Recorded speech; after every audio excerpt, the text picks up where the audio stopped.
What if the dolphin you laughed with wasn't a dolphin at all? In a forgotten seaside village, a woman haunted by dreams meets a creature from legend who remembers her name from another life. Love, magic, memory, and a truth hidden beneath the waves. The village of Carmina never appeared on maps. It nestled along the cliffs like a sleeping cat, all terracotta roofs and chipped shutters, watching the sea with quiet suspicion. Fog rolled in with the morning tide and often overstayed its welcome, curling through alleyways like a ghost too polite to leave. Time moved slowly in Carmina, if it moved at all. Isla had lived here all her life, 35 years of tide and tea, of painting the same ocean from her window in 100 different moods. She never married, which made her a subject of mild curiosity among the older women, and a convenient cautionary tale for mothers raising restless daughters. But Isla didn't mind. Her world was the sea, her canvases, and the silence in between. Her small cottage clung to the cliffs, close enough to hear the waves slap the rocks below. Each morning she walked barefoot down to the beach, skirt hitched up, sketchbook in hand, eyes trained on the horizon. It was on a morning like this, misty, quiet, almost too still, that she saw him for the first time. At first, it was just a flick of silver, then a leap, sudden and graceful, cutting through the air like a blade of light. A dolphin! Isla gasped, shielding her eyes against the rising sun. She hadn't seen dolphins here in years, not since her childhood, when she and her brother would race along the shore, pretending to talk to them. The dolphin surfaced again, closer this time. He turned toward her and strangely paused, just for a second, as if acknowledging her. Then he dipped under. Isla laughed, surprised by the sound of it. It bubbled up like a forgotten memory. "Well, hello," she murmured to the empty sea. "You saw a what?" asked old Paolo, the cafe owner with the creaky knees and sharper memory than anyone gave him credit for. "A dolphin," Isla said, blowing on her tea. The window beside her fogged up from the steam. Outside, the morning fog still clung to the cobblestones. "Not just any dolphin. He looked at me," Paolo snorted. "And what did he say?" "That your eyes sparkle like sardines in the moonlight?" She grinned. "Number?" But he laughed. The bell over the cafe door jingled as someone came in. Isla didn't look. She only watched the sea, which was beginning to clear. The same clearing she'd painted 20 times, and never once the same. "You know," Paolo said more softly, "there used to be stories, from before you were born, of dolphins laughing." He leaned in, of dolphins falling in love. She met his eyes, skeptical but amused. "That sounds like something out of a wine-soaked sailor's diary." "Maybe, but the old one said the sea sometimes remembers faces. It gives things back, or tries to." Isla considered that. Her fingers traced the rim of her cup. He didn't seem like something from a story. "Maybe you are." That night she dreamed of water, not drowning, not floating, just suspended, as though she were neither alive nor dead, but simply there. A song echoed in the dark blue deep. No words, just feeling. It made her chest ache. She woke with salt in her hair. Isla ran to the shore before breakfast, sketchbook forgotten, and there he was again. The dolphin, closer this time, watching. She stepped into the surf, the cold water biting her ankles. "You're not real," she said softly. "Are you?" He swam toward her, breaching once, then again. Then he did something Isla could only describe later as a twirl. He twisted in the air like a ribbon, splashing down so close she felt the mist on her face. She laughed again, and for just a moment she thought she heard him laugh too.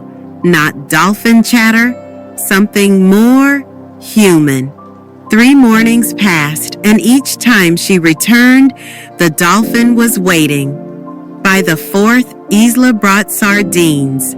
"I don't know if you eat these," she said, standing ankle deep in the tide. "But if you're gonna keep coming back, the least I can do is offer a snack." The dolphin surfaced silently.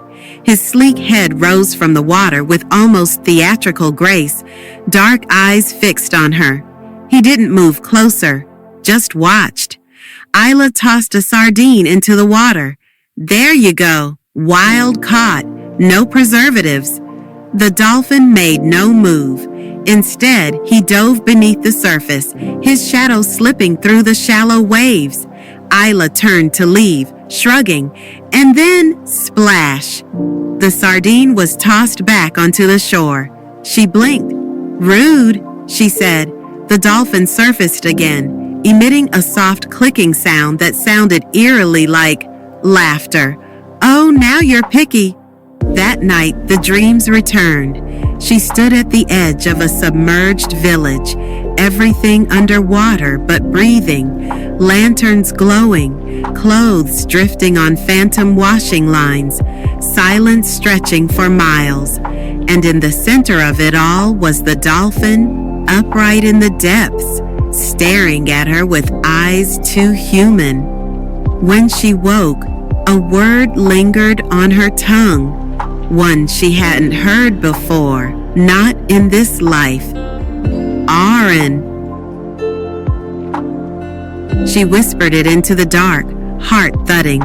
It felt heavy, like the weight of memory. The next day, she tried it aloud.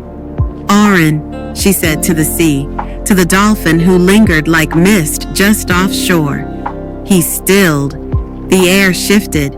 He swam toward her, not too close, but closer than ever. The water around him glowed faintly, as if the sun had caught only his waves. "Is that your name?" Isla whispered. A click, a splash, and then an answer of sorts. The dolphin dove, then breached in a sudden high leap, spinning once in the air before landing with a slap of joy. "Aaron," she said again, surer. The sea whispered back. That evening, she walked into Paolo's cafe and ordered a glass of red. "You look like someone who's seen a ghost," he said, setting the glass down. "Not a ghost," she replied. "Aaron." Paolo's hands froze over the counter, his eyes narrowed. "Where did you hear that name?" Isla blinked. "What?" "That name," he said again, slower. "You said, Aaron?" She nodded, unsure now. "Why?" He reached behind the bar and pulled out a battered old book, the kind with curling pages and ink stains. He flipped it open to a sketch of a man. A young man with sea glass eyes and hair like kelp. A sailor from 100 years ago. Disappeared at sea the night of the red tide. Isla felt her throat go dry. Some say he was cursed. Others say he was loved by something not meant for men. The sea took him, but the legend says he appears again, once every generation, as a dolphin, until someone calls his name. That night, Isla didn't sleep. The name Aaron circled her mind like gulls over a shipwreck. She kept the old book Paolo had lent her open on her lap, fingers tracing the hand-drawn image of the man. Aaron's eyes in the sketch, strange, wide, half lost, matched the dolphin's in ways she couldn't rationalize. She stood at the window until dawn, watching the waves roll in like breathing, and just before the first light touched the sea, she heard it.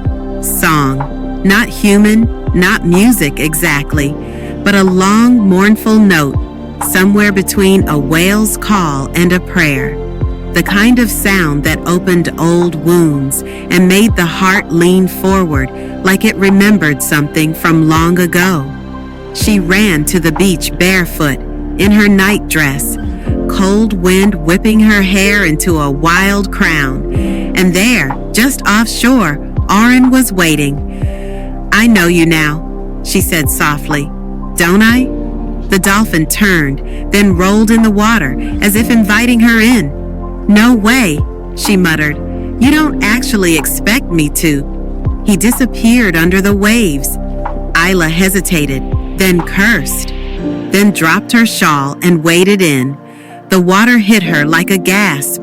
Her breath caught in her throat, and her feet slipped on the wet stones. She stumbled, nearly falling, until something warm and smooth brushed against her leg. She froze, then arms beneath her, holding her up. She looked down, no longer a dolphin, a man, naked as the sea, eyes wide as the horizon, hair wet and wild, clinging to his face like seaweed.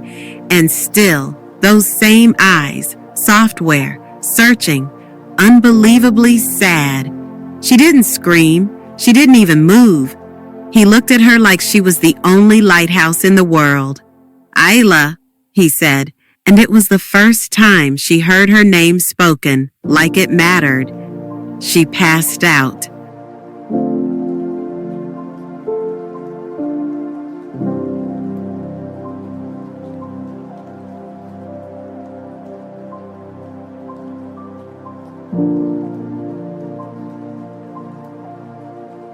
Some stories end with a kiss, others with a goodbye. But in Carmina, some stories just sink into the sea, waiting for the tide to remember them again. If you felt the waves of this tale brush against something in you, like memory, hit like, subscribe, and leave a comment below. Because maybe, just maybe, the sea is listening. Until next time, keep watching the horizon.